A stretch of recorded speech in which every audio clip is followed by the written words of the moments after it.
Committee इंतजामिया जी नाअहली सभिनी आॾो खुली साम्हूं अची वई। हर महीने लखें रुपया बजट हुअण जे बावजूद शहर जी सफ़ाई सुथराई समेत बरसाती पानी निकाल न थी सघियो। सिंध में तबाही मचाईंदड़ मानसून जी बरसात दड़ो शहर में बि तबाही मचाए छॾी।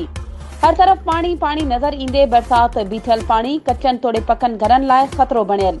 बरसाती पानी घरनि तोड़े शहर जे मुख्य रस्तनि ते तलाउनि जो ॾेख ॾियण लॻा। टाउन इंतजामिया को बि तहरुक न वरितो।